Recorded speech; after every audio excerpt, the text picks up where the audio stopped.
विदाई मतलब हर लड़की को शादी के बाद अपना घर छोड़कर अपने हस्बैंड के घर जाना पड़ता है। पर क्यों हम लड़कियों को ही अपना घर छोड़कर हस्बैंड के घर जाना पड़ता है? Hello, my name is C S Sonali Jaluka Kumar और आज हम बात करेंगे विदाई सिस्टम की, उससे जुड़ी कुछ प्रॉब्लम्स की और एक सॉल्यूशन जो मुझे सही लगता है। क्यों हम लड़कियों को ही अपना घर छोड़कर एक नए घर जाना पड़ता है? क्या इतना इजी है किसी और के घर जाकर एडजस्ट करना, किसी के मॉम डैड को अपने मॉम डैड समझना, किसी की फैमिली को अपनी फैमिली बनाना, वो भी तब जब सबको ये लगता है कि ये तो बहू है घर की, घर के काम करना, सबके लिए खाना बनाना, सबकी सेवा करना इसकी रिस्पॉन्सिबिलिटी और फ़र्ज़ है। क्या इतना आसान है इतने सारे नए लोगों के साथ रहना और उन्हें समझना? हम लड़कियों की सोच तक नहीं मिलती कभी कभी नए परिवार से। अकेला सा लगता है क्योंकि और सब ब्लड रिलेशनशिप में जुड़े हैं, इतने सालों से साथ रह रहे हैं और एक जैसे हैं। और सिर्फ लड़कियां ही क्यों ये सब सहे? शादी तो लड़के की भी हुई है, उसकी लाइफ में कोई चेंज नहीं आया, वही मॉम, वही डैड, वही परिवार। हाँ, सिर्फ रिस्पॉन्सिबिलिटी बढ़ गई है बट कंफर्ट जोन तो सेम है। और ऐसा बोलते हैं कि जो लड़के अपने माँ बाप को वृद्धाश्रम छोड़ आते हैं बहुत गलत करते हैं, वो पाप है ये मेरी और बहुत लोगों की नज़रों में। तो क्या हर लड़की पापी नहीं है जो अपने माँ बाप को शादी के बाद अकेला छोड़ आई है, या सिर्फ लड़के के माँ बाप को ही केयर की ज़रूरत है? इंसान बच्चे क्यों पैदा करता है? क्यों उनकी इतनी केयर करता है? क्यों सुसु पॉटी करता है? क्यों अपनी रातों की नींद खराब करता है? शायद इसलिए ताकि बुढ़ापे में उनकी केयर करने वाला कोई हो जो उन्हें सहारा दे सके।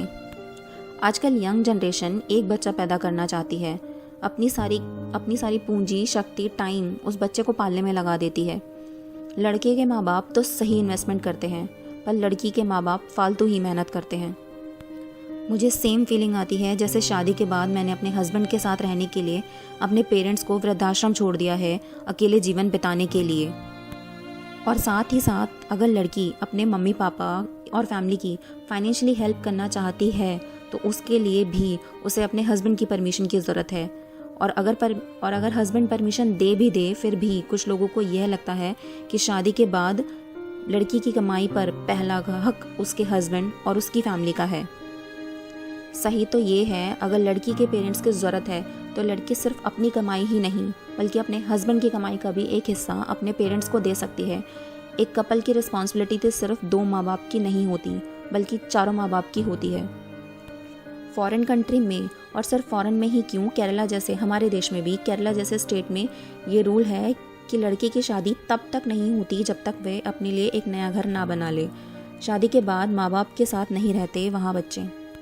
दोनों को ही अपना घर छोड़कर एक नई दुनिया बसानी पड़ती है।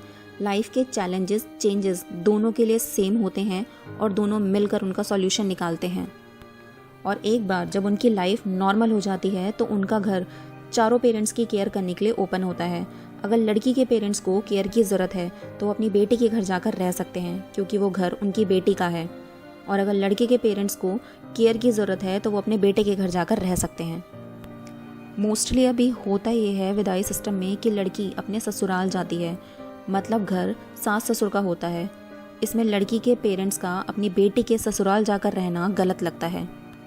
मुझे लगता है शादी में फालतू खर्चा ना करके चारों पेरेंट्स को, न्यूली मैरिड कपल को एक नया घर देना चाहिए जिससे दोनों एक नई दुनिया बसा सकें और जब ज़रूरत हो चारों पेरेंट्स की केयर कर सकें। मुझे नहीं पता मेरा लॉजिक सही है या गलत। अगर किसी और के पास कोई सही लॉजिक या सॉल्यूशन है तो प्लीज़ शेयर करें। Thanks for watching my video.